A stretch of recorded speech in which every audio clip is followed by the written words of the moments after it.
Yes, I'm Greg Cox from College Atlantic, and this is Rebecca Heikala. And the first song we're gonna do is called 350 to Save the Sky.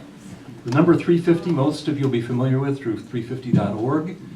It measures the parts per million of carbon in the atmosphere that we have to actually now get back to in order to avoid having the temperature of the global climate go up 2 degrees centigrade, which is like 3.4 so Fahrenheit. And it has a chorus that I invite you guys to sing along on. It says, so come ye now, join in with me. We'll clap our hands, we'll stomp our feet, we'll lift our voices in a cry. 350 to save the sky. Maybe just say it with me, and then you'll get the melody as we go along. So come ye now, join in with me. We'll clap our hands, we'll stomp our feet, we'll lift our voices in a cry. 350 to save the sky.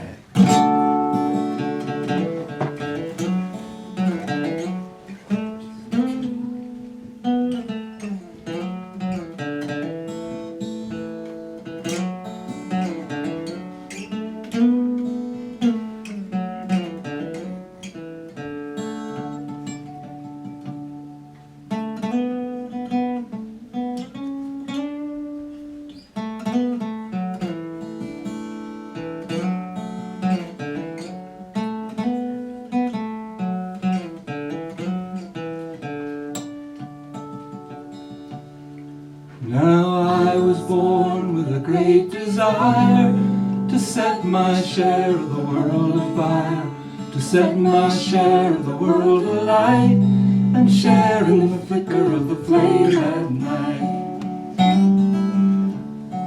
But with all the candles I did burn at both ends, I did learn to share in the setting of the world alight, and share in the flicker of the flame at night. So come ye now, join in with me. We'll clap our hands, we'll stomp our feet, we'll lift our voices in a cry. 350 to save the sky.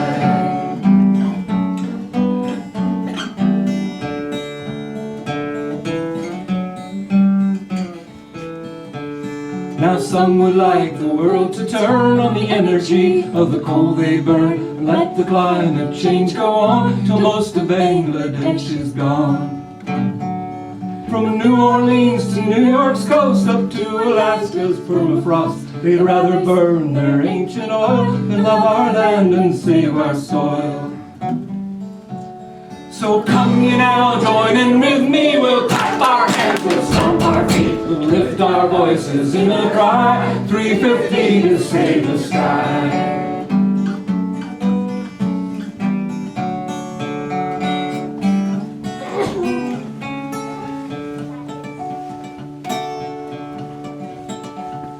Well, we'll buy back our ancient rights and stop consuming day and night.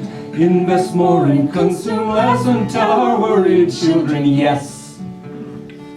Yes, we love you, yes, we care, yes, we'll give you your fair share. Put half our income on aside to stop the storm and turn the tide. So come ye now, join in with me. We'll clap our hands, we'll stomp our feet, we'll lift our voices in a cry. 350 to save the sky.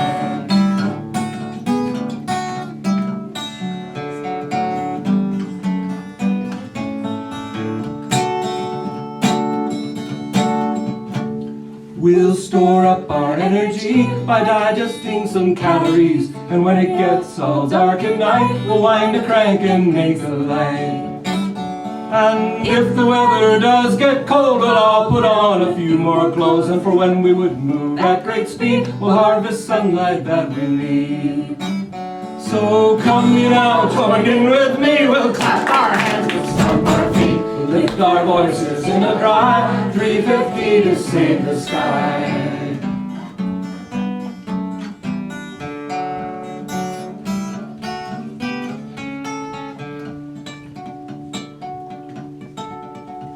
Well, we prefer to all invest in the things that give the earth a rest.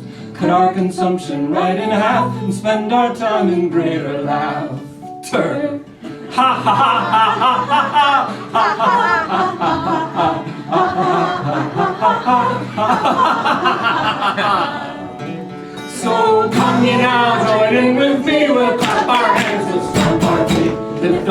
voices in a cry, 350 to save the sky.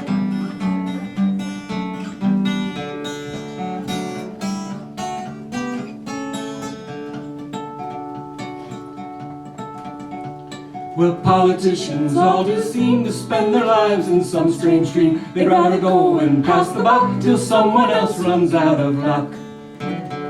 But we the people really care and will not stop till they run scared. We'll make our leaders save the sky and kick their asses till they cry. Come with me and join with me, we'll clap our hands, we'll stomp our feet, lift our voices in a cry, 350 to save the sky. 350 to save the sky. 350 to save the sky. 350 to save the sky. 350 to save the sky. 350 to save the sky. 350 to save the sky. 350 to save the sky. Woo!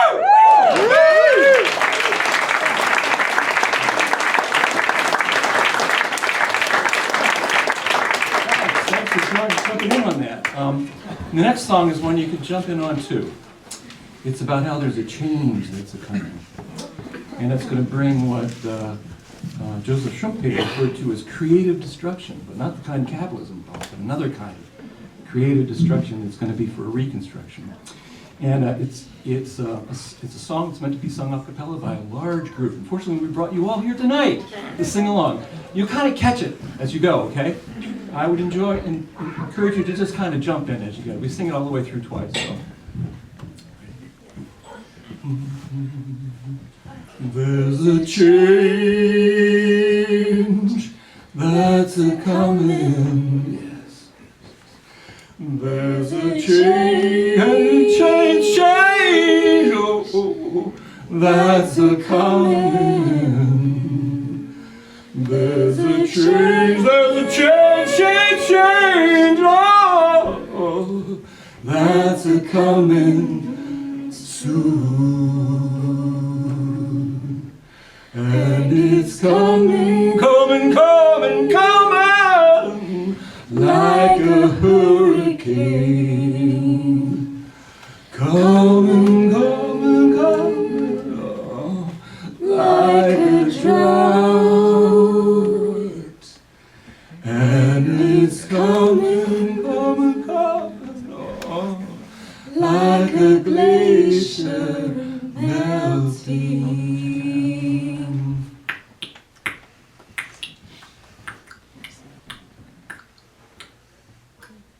And we know it's gonna be at least 2 degrees. We know it's gonna be at least 2 degrees. We know it's gonna be at least 2 degrees soon. And they say maybe much more. And they say maybe much more. And they say maybe much more than 2. But we all won't let it, 'cause we all finally get it, and we all gonna make a change.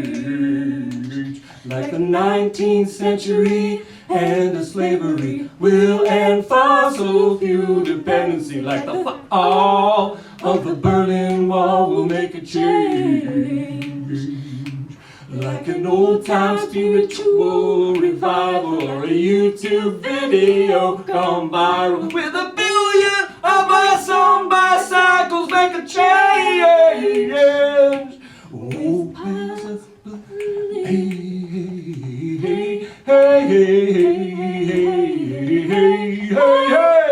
hey, hey, hey, hey. Cut by half on material consumption. Invest in real creative destruction. Start a political eruption. Make a change. There's a change that's a-coming. There's a change that's a-coming. There's a change that's a-coming soon. With piles of political donations, campaigning door to door in conversations, we'll Take back the government of our nations, make a change. This is a change. That's a coming, there's a change.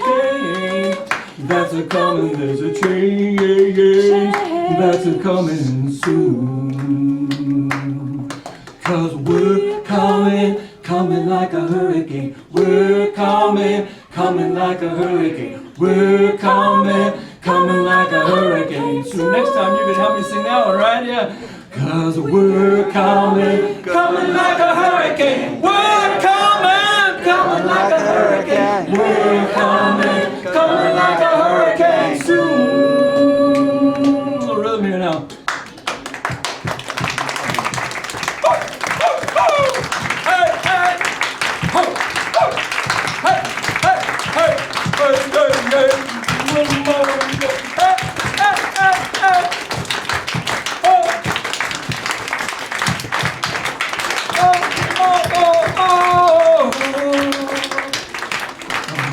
We know it's gonna be at least 2 degrees. We know it's gonna be at least 2 degrees. We know it's gonna be at least 2 degrees soon. And they say it may be much more, and they say it may be much more, and they say it may be much more than 2. But we are, won't let it, 'cause we are, finally get it, and we are, gonna make a change. Like the 19th century end of slavery, we'll end fossil fuel dependency. Like the fall of the Berlin Wall, we'll make a change. Like an old-time spiritual revival, or a YouTube video come viral with 1 billion of us on bicycles, make a change. Hey, hey, hey, hey, hey, hey,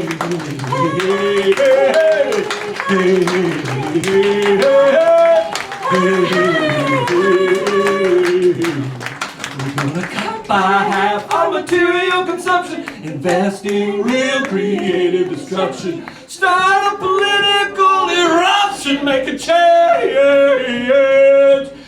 Piles of political donations, campaigning door to door in conversations. We'll take back the government of our nations, make a change. Yes, there's a change. That's a coming, there's a change. That's a coming, there's a change. That's a coming soon. 'Cause we're coming, coming like a hurricane. We're coming, coming like a hurricane. We're coming, coming like a hurricane soon. Yes, we're coming, coming like a hurricane. Let's start coming, coming like a hurricane. We're coming, coming like a hurricane soon. 2, 3, now!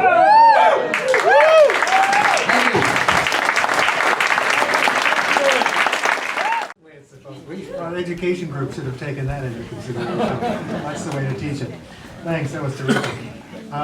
Kevin Buck from Climate to Thrive is going to talk about what they're doing over at MDI. Thanks.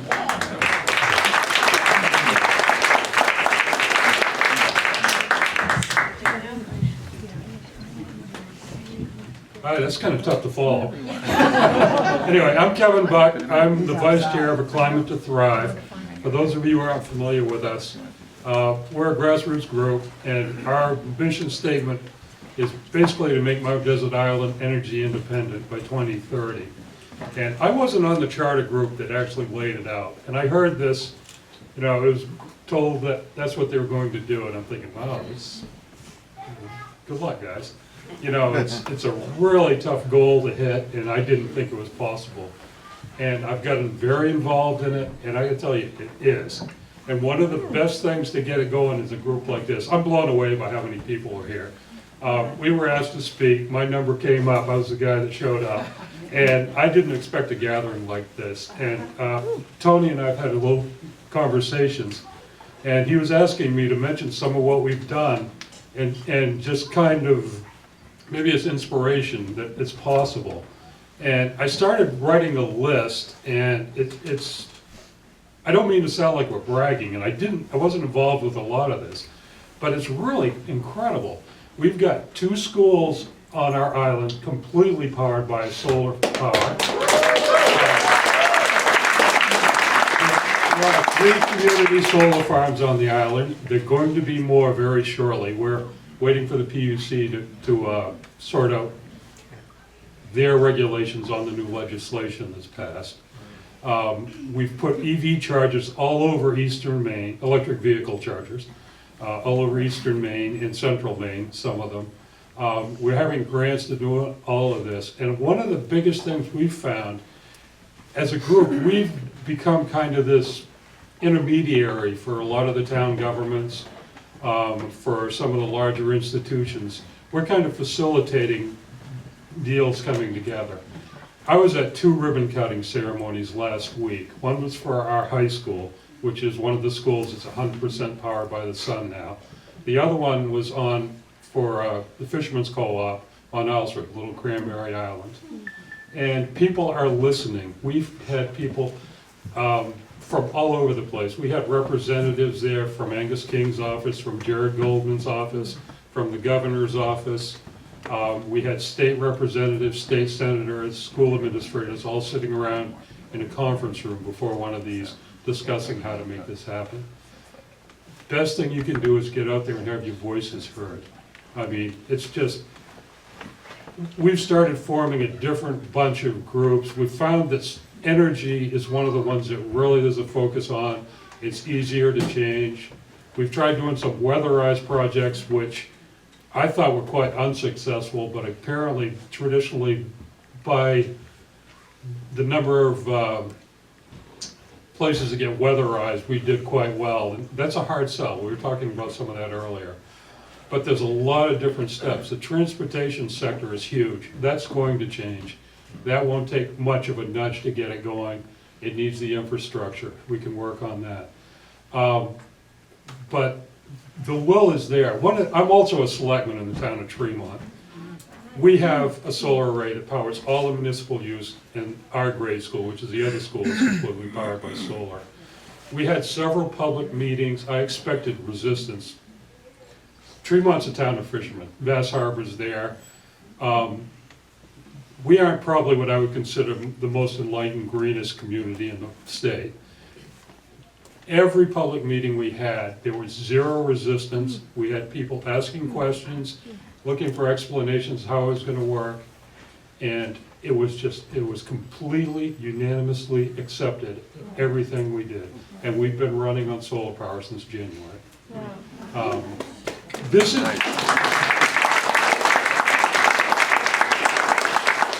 all doable. I mean, every bit of it's not that hard. The biggest obstacle we had for a long time was in Augusta. Well, that has totally changed. I'm sure you all know, but our governor was asked to address the United Nations last week because we're moving the state so far ahead. I mean, the time is now. I mean, this can happen right now. The biggest problem we're having is, I know these guys from Revision see this, there's so much demand for it now, they can't keep up with it. I mean, it's... We're hiring. Yeah, exactly. Kevin, the student interns? Oh, yeah, we've had student interns. One of the, listening to all you've got going on, I've been trying to rethink what I'm going to say because you've got so much of this happening. We've had student interns. We had a college sophomore, I believe he is, that organized a bunch of interns for us this year. One of the projects the interns did was put together a dining guide, a vegan and vegetarian dining guide for Mount Desert Island. People come here, there's a lot of interest in meatless dining, and it's really hard to figure out what's going on. We've got friends that have showed up with us, and it's always a challenge for us to take them out, so we've done that. We've ended up with a plastic bag and polystyrene ban on every town on the island. That was driven by 8th grade girls. I mean, they started this whole... The climate strikes, we had a strike in April that showed up at the State House, which my understanding is one of the biggest rallies they've ever seen at the state government. And it was youth driven. We had over 400 people there. get out there, make your voices heard. I mean, we've got at least one state representative here tonight. And talk with them. It's amazing how easy it is to approach them and affect change and let them know how much you care. And for everyone they hear from, they're gonna know there's another 100 people standing there not stepping up and saying something. Make your voices heard. I mean, you can change it. It happens. It's real. I mean, you can see. One of the things I love about being part of Climate to Thrive, I can drive around and point to things that we've done. We did a solarized project 2 years ago, which put 76 new solar arrays on Mount Desert Island, private ones, small businesses. This is all happening, and I mean, it's there. All you gotta do is help it along. And don't give up on it, because it's not that hard to do.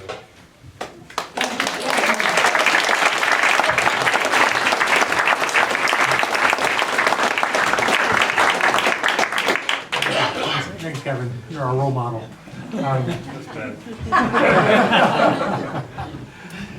Tim Seeley. Is Tim Seeley here? He's the headmaster of George Stevens. He's going to sing and play a little bit. George Stevens was our partner for the climate conference. Remember, it was at GSA, and he donated that space for us to use. Leafing through a magazine that I don't normally read, and I found this poem by Barbara Kingsolver in it, and I thought it was amazing, so I'm going to read that first. It's called Great Barrier. The cathedral is burning. Absent flame or smoke, stained glass explodes in silence. Fractal scales of angel damsel rainbow parrot. Charred beams of blackened coral lie in heaps on the sacred floor. White stones fallen from high places. Spires collapsed, crushing sainted turtle and gargoyle octopus. Something there is in my kind that cannot love a reef, a tundra, a plain stone breast of desert, ever quite enough. A tree perhaps, once recomposed as splendid furniture. A forest, after the whole of it is planed to posts and beams and raised to a heaven of earnest construction in the name of Our Lady. All Paris stood on the bridges to watch her burning, believing a thing this old, this large and beautiful must be holy and cannot be lost. And coral temples older than Charlemagne suffocate unattended, bleach and bleed from the eye the centered heart. Lord of leaves and fishes, lead me across this great divide. Teach me how to love the sacred places, not as one devotes to one who made me in his image and is bound to love me back. I mean as a body loves its microbial skin, the worm, its nape of loam, all secret otherness forgiven. Love beyond anything I will ever make of it.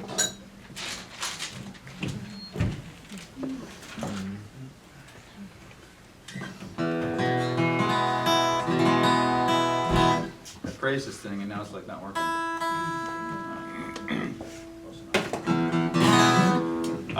This is a song that usually when I play my own songs, but this is not mine. You probably know it, so you can sing along, which almost never happens when I play because I'm not very famous and people don't know my songs.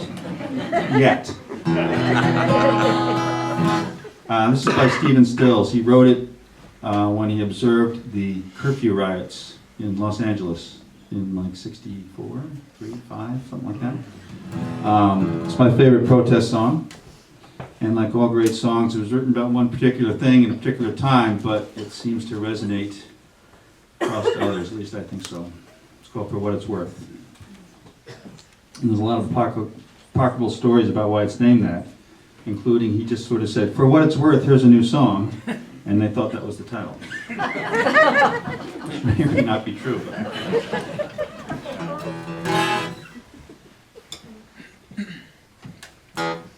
So this is my own arrangement, and feel free to sing along, please.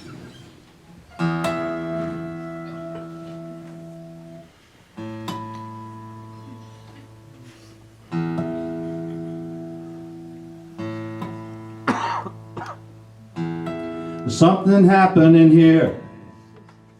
What it is ain't exactly clear. There's a man with a gun over there telling me I've got to beware. Think it's time we stop, children. What's that sound? Everybody look what's going down.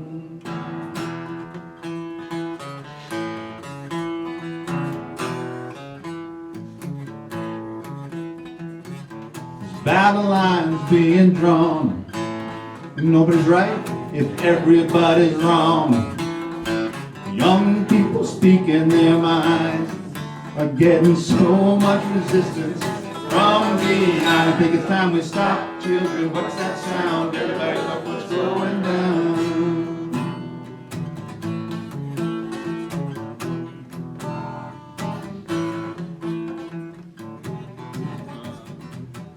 What a field day for the heat. 1,000 people in the street, singing songs and carrying signs, mostly say hooray for our side. I think it's time we stop, children. What's that sound? Everybody look what's going down.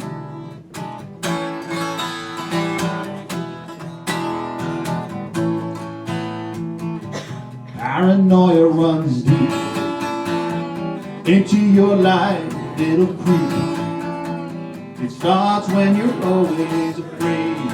Step out of line, they come and take you away. It's time we stop, children. What's that sound? Everybody look what's going down.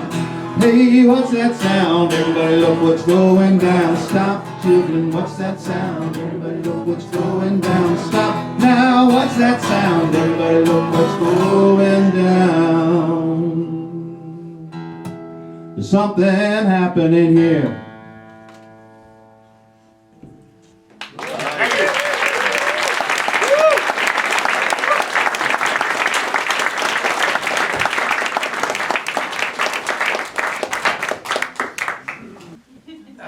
Are you looking to pay for them? Somebody in this room is. We actually have a number of interesting projects going on, including trying to partner with some organizations around a community solar farm and other things. So, Terrific. Good. all right, stay tuned. That's what we want to hear.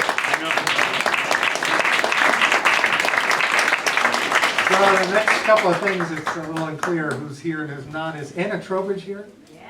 Oh. Hey! All right. Come on, Anna. This time. Great. Oh, hi. How are you? Well, Nice to see you. So is this your own poem? He said he didn't want them. Great. Terrific. Did they find them now? so I wrote something. Why do you want them? Thank you. It's called You Shall Reap What You Sow. Why did you do it? What good did you think could ever come from all this? It's like killing your own mother, the one who shaped you out of the bounty of her body. It's like the giving tree, the one who poured all of her love and hope and life into you down to the last drop, only to receive cold-blooded destruction in return. How can you still deny the brutal reality we have brought upon ourselves? When you learn that 200 species of plant, insect, bird, and mammal go extinct every 24 hours, when you see the smoke, the scab-like smog, and the grayness where once was green, how can you still say, I am in the right? How can you still say it's all a hoax? Look around you. We are destroying our planet. And so far, it's the only one we've got. So when you see fish lying belly up in the oil-scummed water, when you see the pipes stretching like greedy fingers into the once blue sky, spewing thick blackness into the atmosphere, when you hear stories of how it was in the old days, when you could safely drink right out of a stream, when the ocean's bounty was not disintegrating because of us, when Earth's life had balance to it, how can you still say that this is all make-believe? We were given a vast, diverse, astonishing jewel to make our home upon, but we forgot how alone we are. We forgot to ask, if the time comes, who will save us from ourselves? Instead, we wasted with disregard, scouring Earth's bounty dry. We, the human race, are afflicted with a deadly case of hubris. And every time we deny, we take a step closer to our grave. Every time we praise the beautiful, clean coal, we slide closer to the edge of a chasm from which we will never return. And every time we poison the waters, flatten the mountains, tear our forests limb by limb, and fill the sky with smoke, we take away from our children, our children's children, and all future generations who will say, "Why did you do it? What good did you think could possibly come from all this?"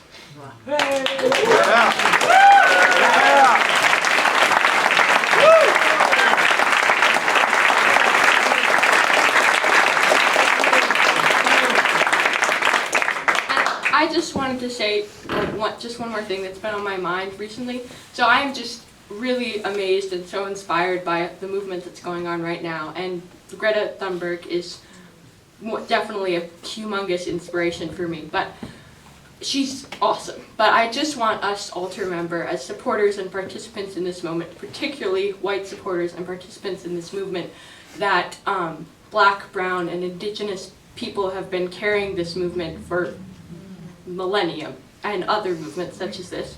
So when we're supporting white youth leaders such as Greta, we want to make sure that we're not simultaneously silencing Black, brown, and Indigenous activists who are doing the same work and have been doing it for perhaps longer.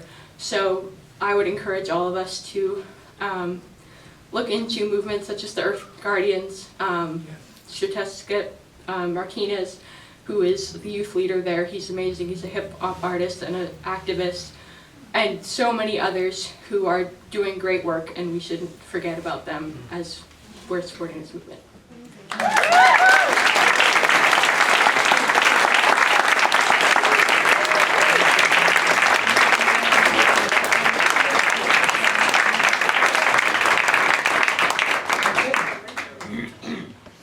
Grace, you want to come back up?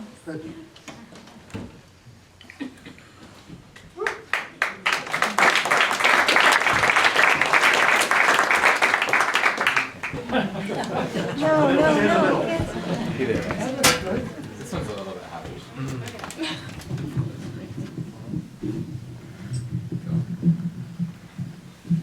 Thank you.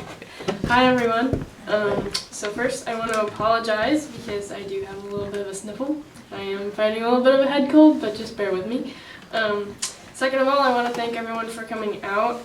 I'm really blessed and grateful to be a part of this, and being able to discuss this pressing topic with all of you. It's something that's really special to me, and it's really awesome to see all of the support. So a little bit about me.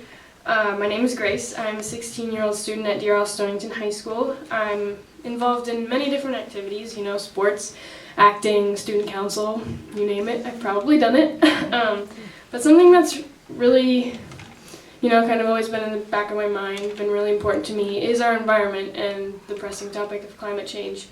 When I was younger, I can remember staying up at night, just sobbing and crying to my mom because of the information I was seeing on the news. Climate change is coming in hot, we're destroying our planet, it's gone too far, and there's nothing we can do now. I can remember not being able to express enough how badly I wanted to save our home that seemed to just be slipping right through our fingertips. She said to me, "Well, why can't you?" The response I gave my mom was one that I hear all too often when the words climate change are spoken. The response I gave my mother was, "But I'm just another person. I can't make a difference." She smiled at me and chuckled as she responded with the words that would completely change my perspective. She said to me, "Grace, you may only be one person, but if 1 million people say, I'm only one person, then that's 1 million people that could have made a difference." I share these words tonight with you in hopes that they will encourage you to do your part. Every single day you can do something. Every single day you can make an effort. It may be investing in solar panels. It may be purchasing metal straws to reduce your plastic use. It may be cutting dairy and meat from your diet, or even just picking up a piece of trash you see on the side of the road. Whatever the effort may be, make one. Make one and encourage others to make theirs too. Today, tomorrow, and always, choose to be one in that million. Thank you.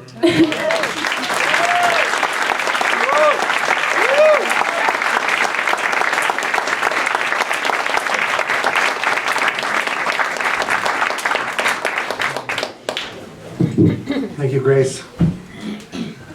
Is Amara Birdsall here? Amara. Amara. Is Amara Birdsall here? It's going to read a poem too.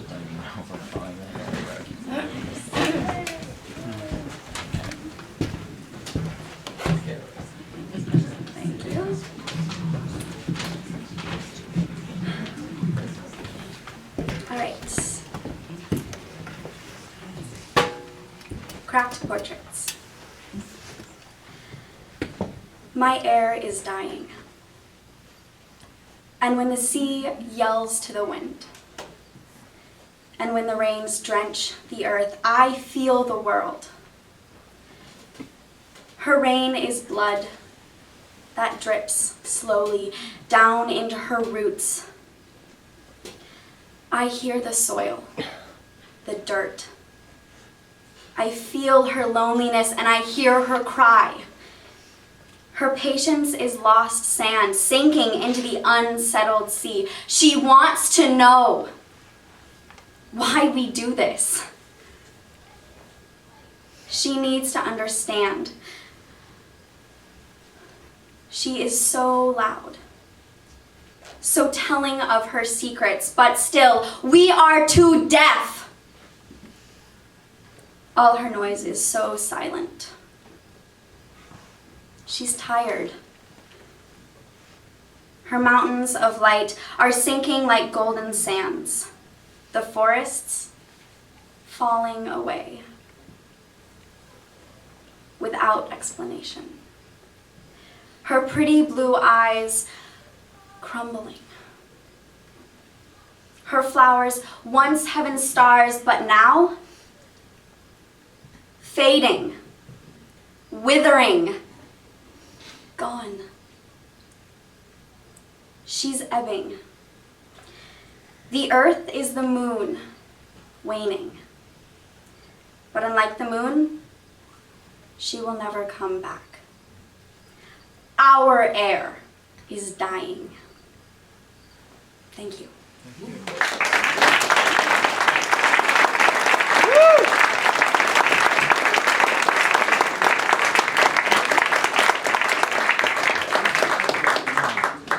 Jonathan Hall will be the next musician.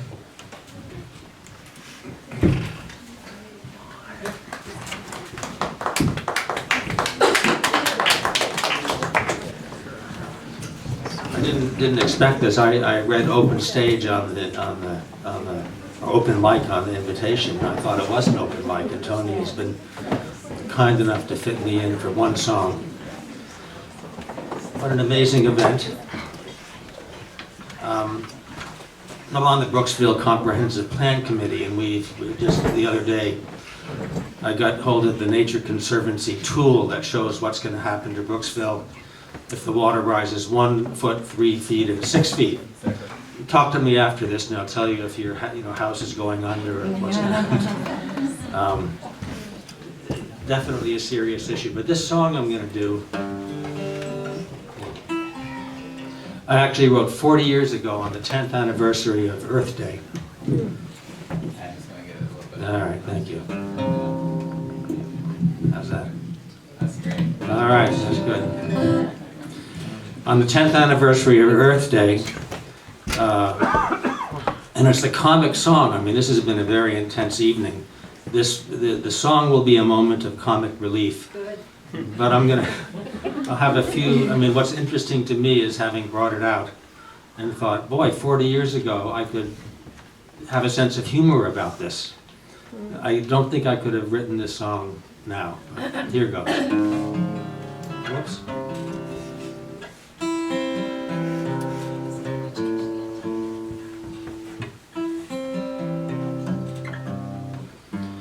When I was a younger man, I really liked to eat. Feasted on the best of foods, fruits, vegetables, and meat. Till the day I met a guru who asked me please to think how the poor cow felt about dying for me, and my heart began to sink. He asked me to consider cows ate human meat. would I gladly give my life so that that cow could eat? I confessed in truth I wouldn't. I confessed in truth I wouldn't, 'cause I held my life quite dear, and I became a vegetarian to keep my conscience clear. Well, then one day I read a book that said that plants could feel, and I began to worry and think me quite the heel. To step on grass so casually, chew the lettuce leaf, so I gave up eating plant life as well as roasted beef, and I began to live on honey and sometimes nuts and fruit, till I began to worry how the bee must feel, and I thought me quite the brute.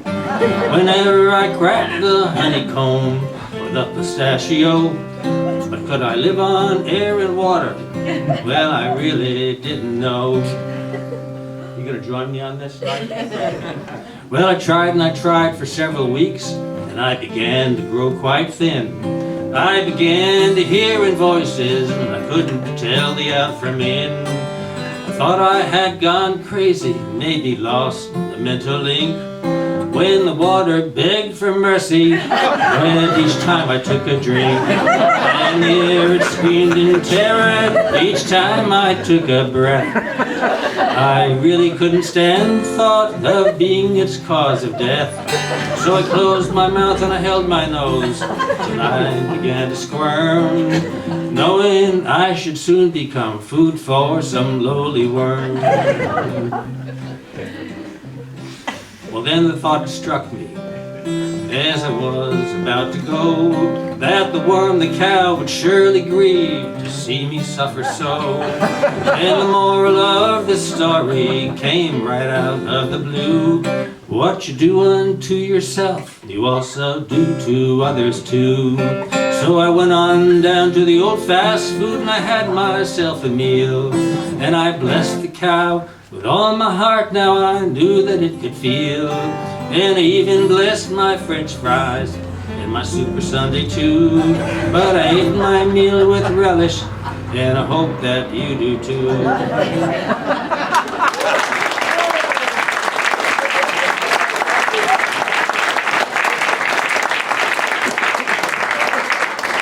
That was 40 years ago. I just want to say that my feeling with that song is, you know, I wanted to be more like the Indians who did eat meat, but blessed the, you know, thought about the origin of what they were eating. But deer and buffalo and cows reproduce, and what I, you know, the situation now, as far as even eating beef, is that it's killing the earth, and the earth can't reproduce. So I could never really sing this song today, because I think that the issue, even in changing our eating habits, is so much more serious. Anyway, thanks for the opportunity. Thank you, thank you.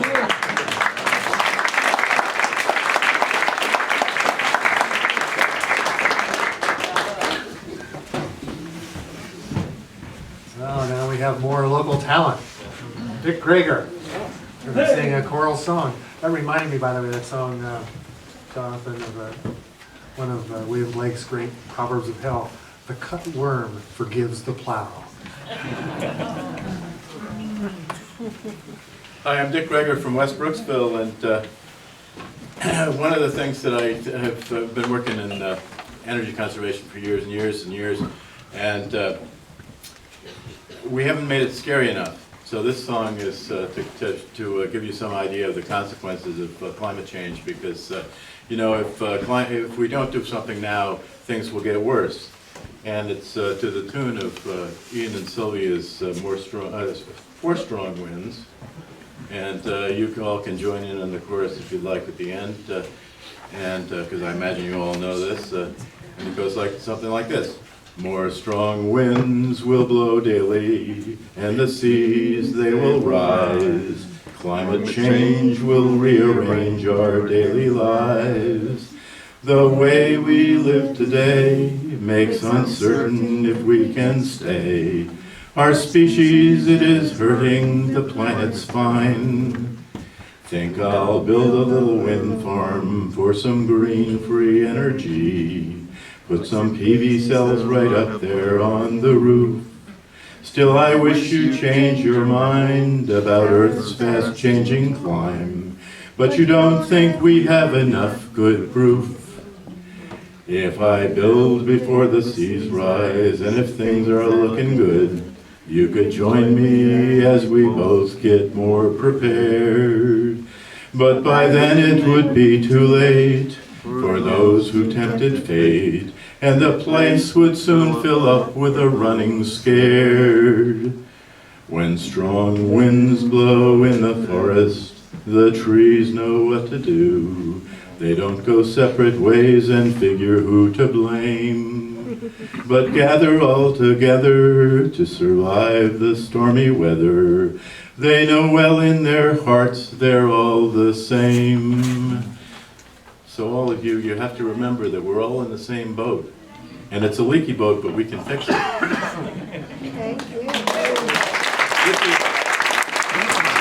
This is a reprogram, and my wife Carol and I are doing something at our farm, growing food locally. And I think you may have seen there's some handouts about the tent project.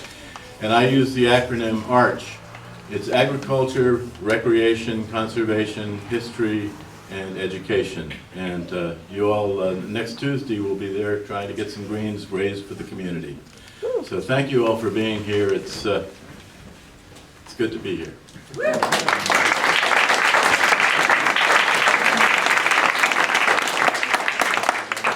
Justine, where's Justine? She's going to talk about her artwork at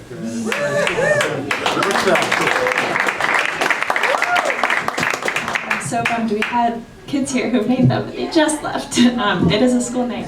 Hi, I'm Justine. I'm the agricultural arts teacher at Brooksville Elementary School around the corner. It's a really sweet place.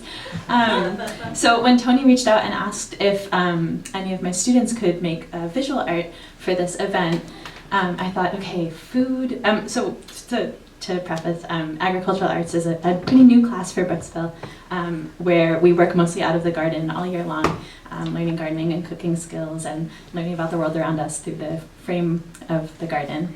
So when Tony asked if we could make any art, I thought to myself, food, climate justice, bees.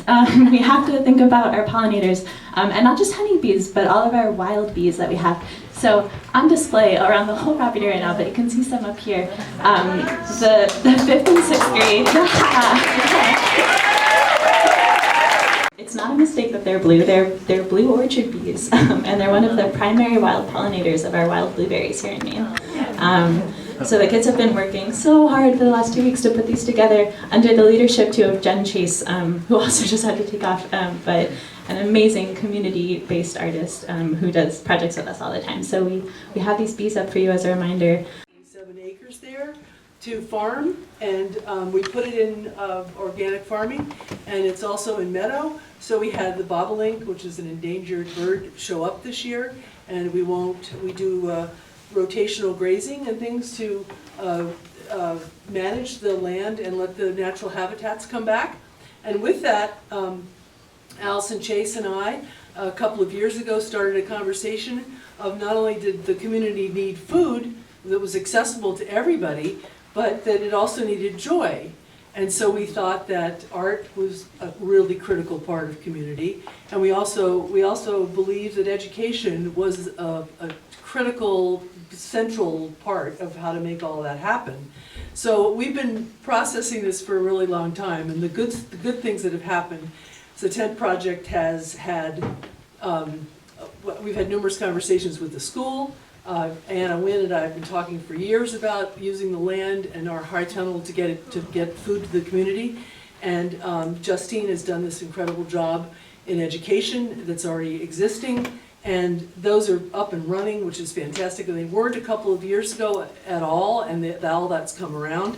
I've talked to the Maine Community Foundation for grant money for this project, and they have a positive response for it to help our community do this. And this is really within a mile of here. The school is there, and we're just down the road. And our high tunnel is 2,000 feet, And we're gonna plant a crop, and King Hill Orchard has agreed to help mentor that for us from a farming perspective. And we're gonna plant this year just a fall crop, and we'll be doing the spring and the fall. And it is, again, it's gonna be harvested for the community and distributed through, ideally, Healthy Peninsula, that's the plan. So it's art, and Allison and I are working on next summer, and she's already involved in the Sedgwick schools, doing education there, art and education. We've talked to Brooksville about doing the same thing. And the one thing that Cammie said, Cammie Fowler, our principal at the Brooksville school, said was that this new project they're doing this fall, which is the students raising food and making food and then having dinner, and they're making pinch pots to put the food in. And she said, but the one thing we're missing is the dance, or the music, is the art part. So that's our vision for the tent project, and just so you all know about it, it's a totally new idea. We don't have a board, we don't even have a steering committee, but there's a lot of people that know about it, and a lot of people are involved. So please help if you're interested in making Brooksville be a place that during this challenging time, we're feeding people correctly to start with, making education and our students totally involved in what's going on, and creating joy in our community. So that's what we're doing. I've got these little handouts, and we'd love to have you come and weed the garden on Tuesday and Thursday at 7 to 12.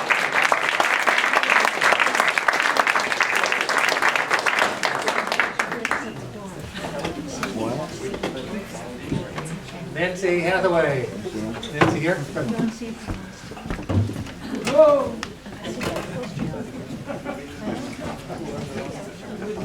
So I'm here for the children.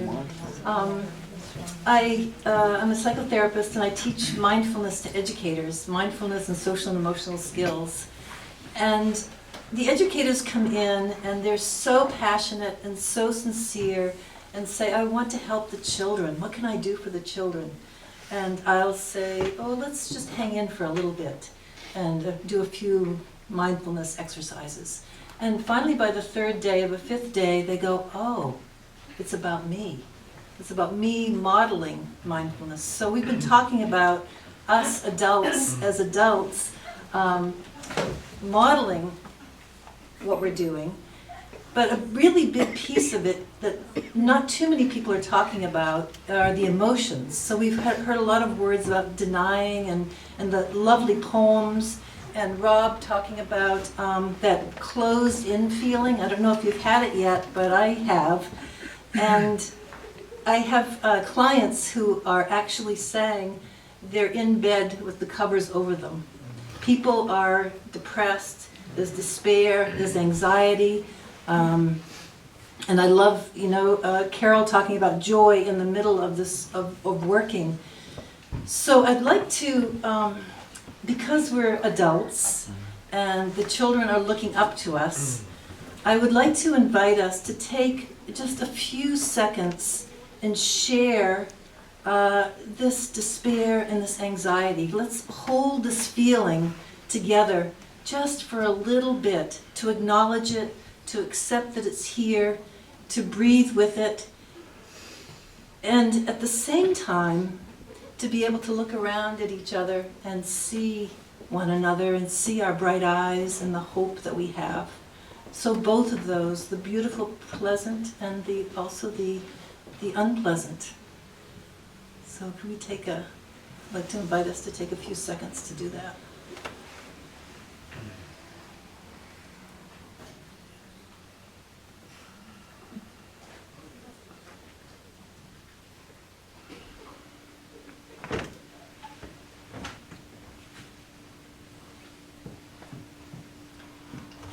Was it George from College of the Atlantic that was singing? Greg. Greg. And he was talking about the hurricane coming. And so we know the energy of hurricanes. And the hurricane is coming in a number of ways. In the unpleasant way, but also our action in the positive way. But what's in the middle of the hurricane?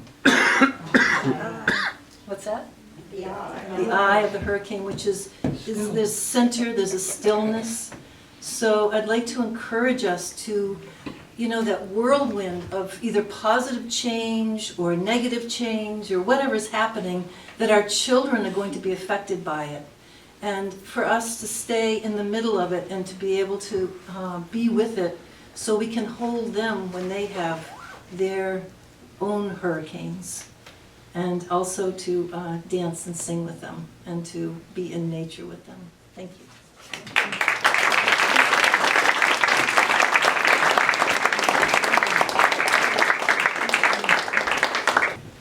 And we have more music from Sean Mercer.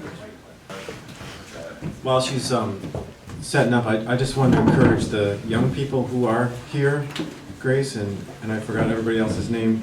I just spent 2 days with a group called the Environmental Change Makers. Have you heard of that group? So this is an organization that came out of Maine Environmental Educators Association, and it's the idea is to help network youth who are interested in being involved and active in climate issues. So it's all about empowering youth in an inclusive environmental movement here in the state of Maine. And so they're sending kids to conferences, they're paying kids fellowships to do projects, they're really focused on, I shouldn't even say kids, but they're young people who want to do the work, they're helping you do it. So, and if you're an older person and you like that idea, look into them and give them some money or some support, or because I spent 2 days with these people and I've come out of it just so juiced on hope. So I just wanted to make sure you guys had heard that, so you had an opportunity to look into it. My name's Sean. I live in Orland on an off-grid homestead there with my wife Molly and our kids. But I usually sing with my daughter Maisie, but the kid's up and left and went to school at a boarding school, so Raylene's my substitute daughter. Raylene Erskine is in a band called Happy Town. They're from Happy Town. I don't play the drum, Ian.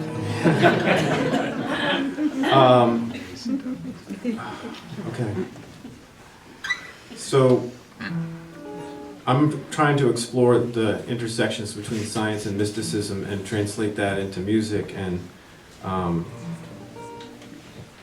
I'll talk more about why, but the first concept I really want to hit on with this first song is our interconnectedness.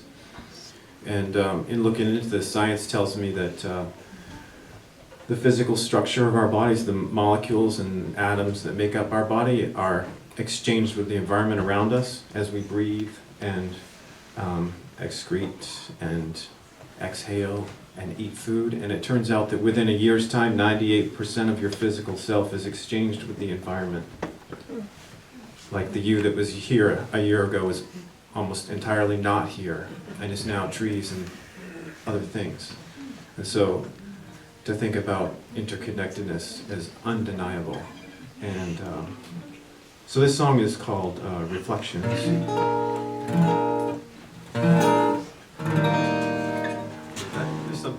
There's something wrong here. Hold on. That's what's wrong.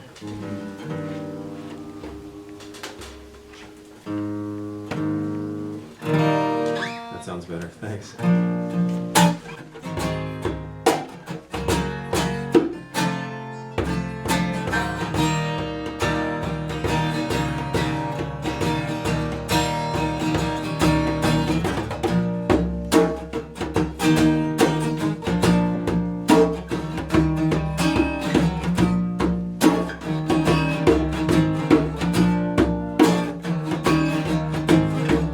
See the birds swimming in the sky, in the water all the fish can fly. Reflections of what's real.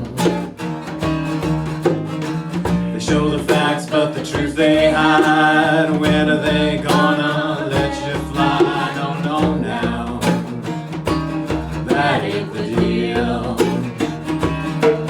'Cause you are another reflection of me, just a ripple on reality, a bubble in the deep blue sea, a mirror on eternity. Now, now, now, now, now, now.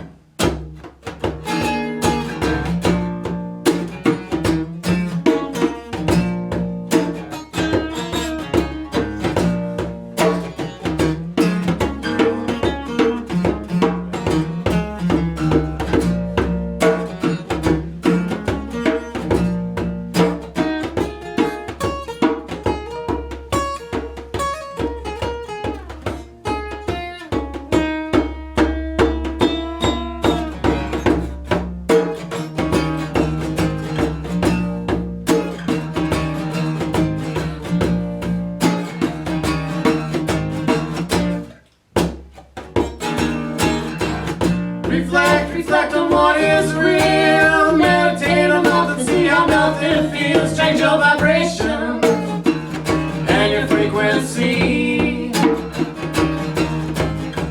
Afraid to listen to the gods I find.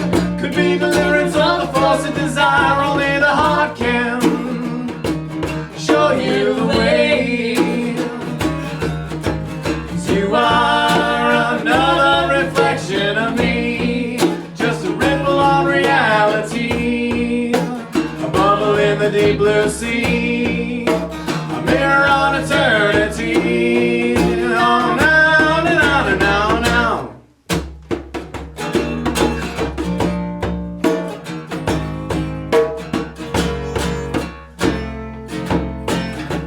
So many reflections, I can't tell what to feel. Reach out for something now, something that is real.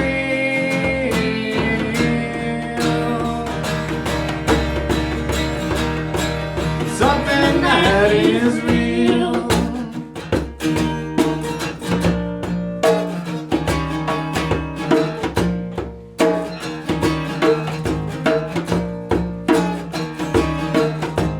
Mirrors on mirrors, reality is lost. I can't even begin to count the cost. I'm dreaming now, so I know what's real.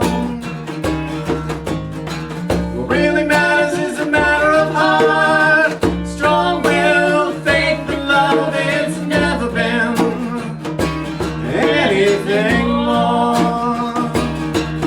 'Cause you are another reflection of me, just a ripple on reality, a bubble in the deep blue sea, a mirror on eternity. On and on and on. You are another reflection of me, just a ripple on reality, a bubble in the deep blue sea, a mirror on eternity. On and on and on and on.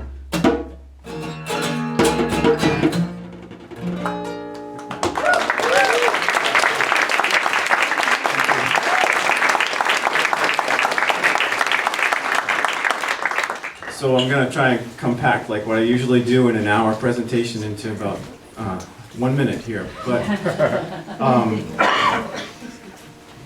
I'm diving into this work and the music, and I've come to realize that most of what we consider reality is energy. It's not physical matter when you get down to the atomic level. If you held an atom in your hand and the nucleus is a golf ball size, the electrons are 300 meters away. So all that empty space is energy, and so that's most of what we consider reality, you know? So that's the first point. Okay, second thing is we as human beings communicate with that energy through our thoughts, our intentions, and our emotions. And in a way, that consciousness creates our own reality. So as a species, globally, collectively, we have what's called a collective consciousness.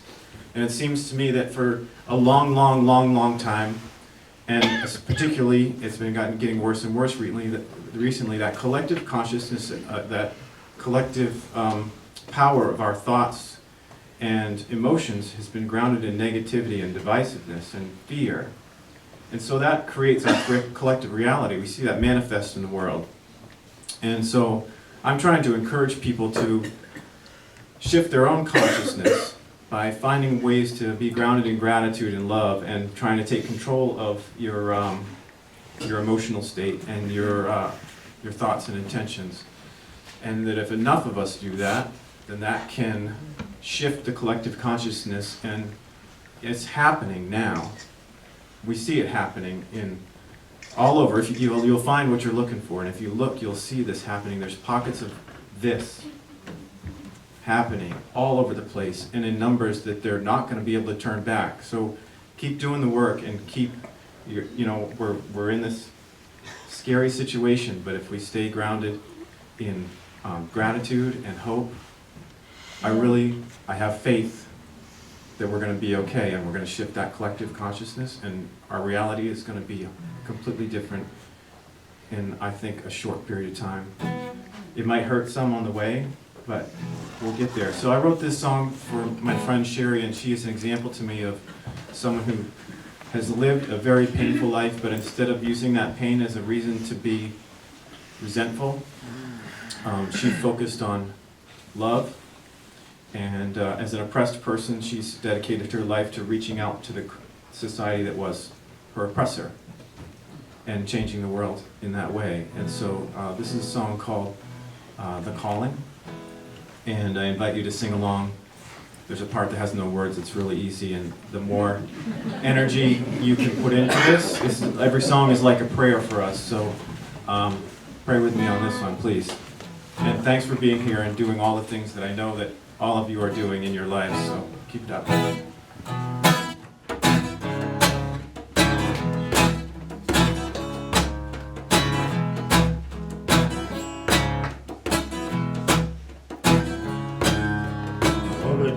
Excuse me. Try that again. Open up my heart to the feeling, the world that's falling apart. Cry for my part in all the killing. I'm helpless, not knowing where to start. I'm helpless, not knowing where to start.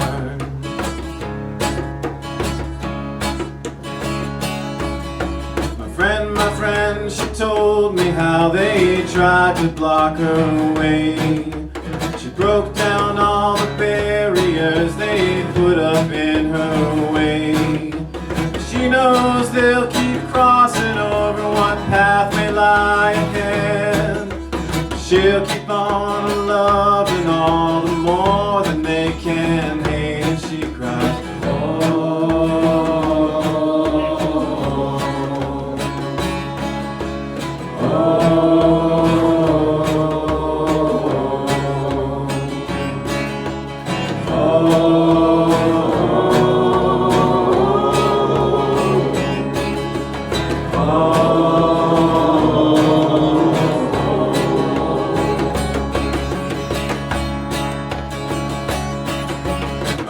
my friend, I told her how I'll walk the easy way.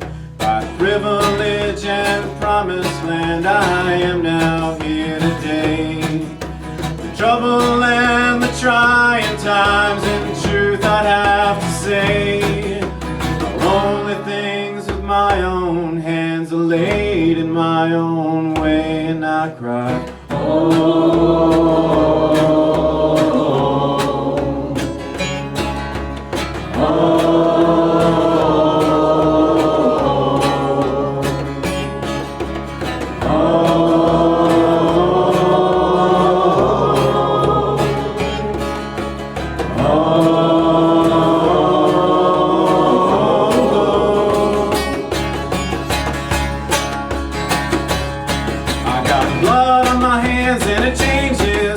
perception of my place in the matrix, my complicity in all that is wasted.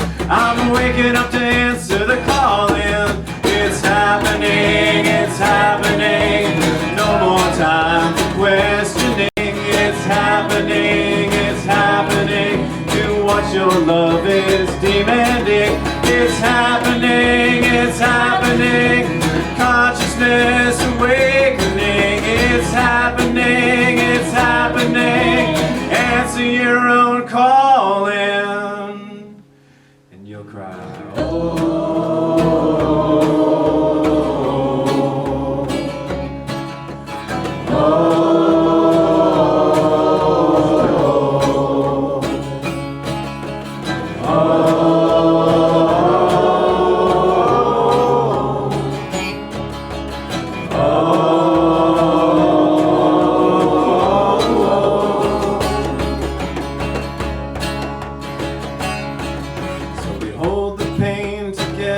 now for all the poison rain, for all the brothers crying out and sisters silent pain, and all the tears come pouring down behind the pain there lies a love for all creation. That's the truth behind the lies. And we cry,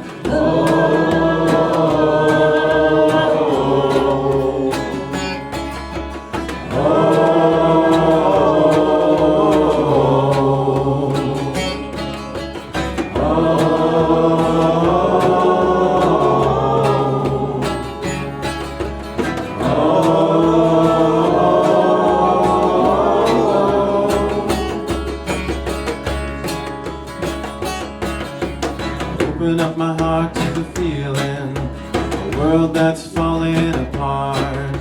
We cry for our part in all the killing, but we're moving now, following our hearts.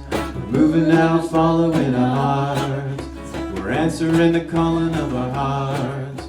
We're answering the calling of our hearts, and we all cry, oh.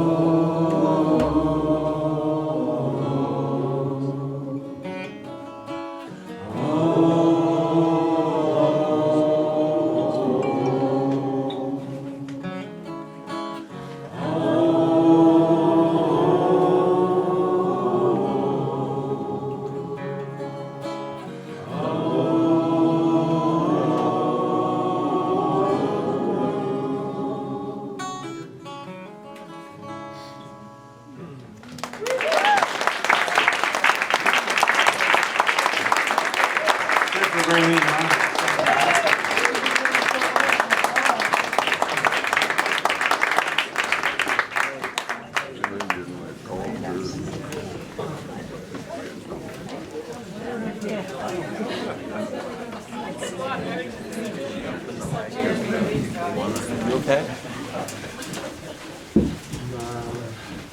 I'm going to address this section of the audience right here. There's some special tasks that need to be accomplished, and they're going to do it. Tony, come here. We're going to, the next, I think that's most of the program now, but I mean, what we're going to do, we started with the conference this summer, and then there was this meeting to have these discussions around the things that need to be addressed. And the next stage is to move into a much more action-based mode.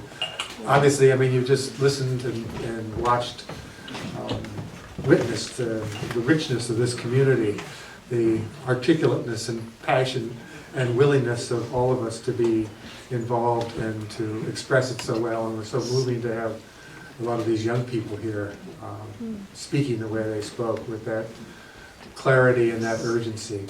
And so I'm really excited about what's going to happen next. Yes. And why don't you say a few words? Yeah, thank you. The title of this gathering is Next Steps, or that's part of it. And like, how do we get to, or how do we, where do we go to? We've put in place on our website, reversingfalls.org, a form to fill out, or it's actually very, very simple, and it will ask you what is your area of interest, just like we did at the tables here, and then it will ask you what is your level of participation. Do you want to just be informed of what's going on in the educational initiative, or do you want to take a more active role? Do you want to take a leadership position? Do you want to convene the first meeting? So the follow-up to this gathering will actually take place in virtual reality, in a sense, and will help to put together the various groups. Hopefully there will be groups formed, and hopefully the groups will meet, and then we do plan a follow-up potluck gathering at Reversing Falls that will be a little bit more of a business meeting moving forward rather than a wonderful, enjoyable, tasty, etc. evening like tonight. We also want to cast an umbrella over all of the different activities, and we can't decide whether it's going to be defined as the Climate Action Net or the Climate Action Network, or anyway. But there'll be sort of an umbrella organization, not organization, but a linking of all of us and various organizations and individuals. And so again, you'll have the opportunity to jump on board and become part of that by going to reversingfalls.org. And that'll be the main way that we'll get together. And the next time I'll see some of you, hopefully will be at Reversing Falls when you're bringing a tasty dish.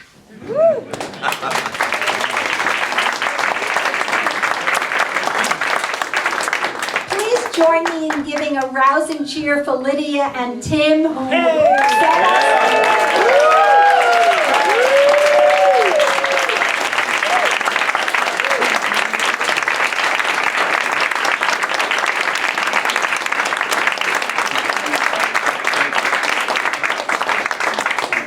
And also a big thank you to all of the volunteers who helped to make the day possible. And we'll be together again soon. Thank you, everybody.